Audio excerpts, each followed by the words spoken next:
देवी सज्जनों नमस्कार, जय हिंद। एक और वीडियो में इंडियन इन्फेंट्री के ऊपर लेके आ रहा हूं दोस्तों, जिसे हम पैदल सेना भी कहते हैं। मैं उसका भी हिस्सा रह चुका हूं। मुझे गर्व है आज इन्फेंट्री के ऊपर एक वीडियो बनाने का, कुछ बातें देशवासियों के सामने रखने का। दोस्तों जब युद्ध का नगाड़ा बजता है तो सबसे आगे वही बढ़ता है जो है इन्फेंट्री सोल्जर, जो धरती पर चलता है पर हर कदम देश की शान बढ़ाता है। भारतीय सेना की आत्मा पैदल सेना यानी इन्फेंट्री वह शाखा है जो हर रणभूमि की धड़कन है। यही वह शक्ति है जो पहाड़ों की बर्फ में, रेगिस्तान की रेत में, जंगलों के अंधेरों में और घाटियों की खामोशी में देश की सीमाओं की रखवाली करती है। दोस्तों ये वही सेना है। हर जवान जो पैदल सेना में भर्ती होता है वो ये जानता है वो सबसे पहले लड़ने वाला होगा और शायद आखिरी सांस तक लड़ने वाला भी वही होगा।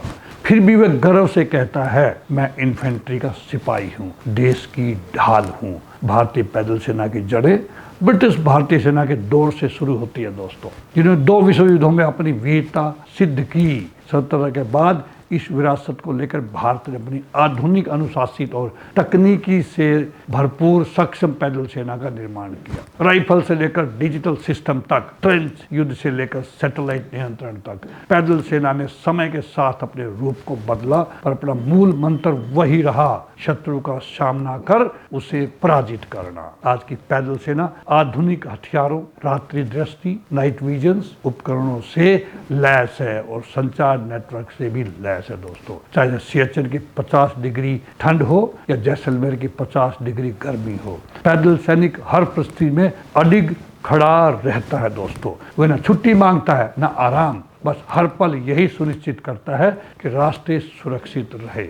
भारत के सभी युद्धों में पैदल सेना की भूमिका स्वतंत्रता के बाद भारत जितने भी युद्ध लड़े हर बार सबसे आगे पैदल सेना ही रही दोस्तों। 1947-48 का युद्ध कश्मीर में पाकिस्तानी हमलावरों को पीछे धकेल दिया। 1962 का चीन युद्ध, रजांगला में 13 कुमाऊं के 120 वीर हीरो ने 4500 चीन सैनिकों से अंतिम सांस तक लड़े। 1965 का युद्ध, डोगराई में 3 जाट बटालियन ने दुश्मन की धरती पर जाकर विजय ध्वज फहराया। 1971 का युद्ध, पैदल सेना की तेज प्रगति ने बांग्लादेश को स्वतंत्र करवाया। कारगिल युद्ध 1999 में दुश्मन की गोलियों के बीच टोलालिंग, टाइगर हिल और द्रास की चोटियों पर भारतीय झंडा फहराया। हर युद्ध में पैदल सेना ने यह सिद्ध किया है दोस्तों, विजय शस्त्रों से नहीं संकल्प से होती है। वीरता के अमर अध्याय मैं आपके सामने रखूंगा, जिसमें रजांगला 1962 के 20 सैनिकों ने दुश्मन के 45 सैनिकों से लड़ते हुए अपना सब कुछ न्यौछावर किया।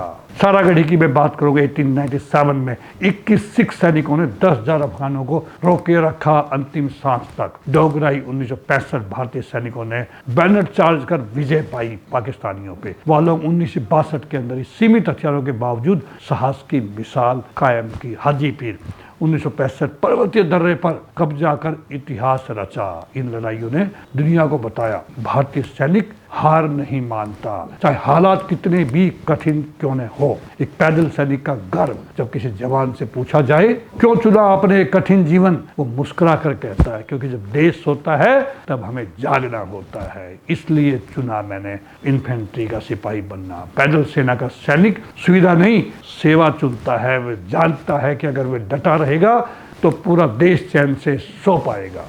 भारत की तलवार और ढाल पैदल सेना सिर्फ भारत की सीमाओं की रक्षा नहीं करती, बल्कि भारत की मानवता और सम्मान की प्रतिनिधित्व भी करती है। अफ्रीका से लेबनान तक संयुक्त राष्ट्र शांति मिशनों में भारतीय पैदल सैनिकों ने शांति और शक्ति दोनों का परिचय दिया है। वो राष्ट्र की ढाल भी है और राष्ट्र की तलवार भी है। पैदल सेना कोई नौकरी नहीं दोस्तों, ये एक पवित्र संकल्प है। ये सिर्फ वर्दी नहीं, ये माँ भारती की रक्षा की प्रतिज्ञा है। इनकी कहानी शाही से नहीं लिखी जाती, बल्कि वीरों के रक्त से इतिहास में दर्ज होती है। ये आखिरी पोस्ट बजती है और झंडा नीचे उतरता है, तब पैदल सैनिक चैन की नींद सोता है, क्योंकि उसे पता है उसकी पहरेदारी भले खत्म हुई हो पर उसकी वीरता सदा अमर रहेगी। दोस्तों मैं सल्यूट करता हूँ उन सभी इन्फेंट्री जवानों को जो आज बॉर्डर पे हमारे यहाँ पे चौकसी से ड्यूटी दे रहे हैं। वो जागते हैं तो देश सोता है। सभी को मेरी तरफ से सल्यूट।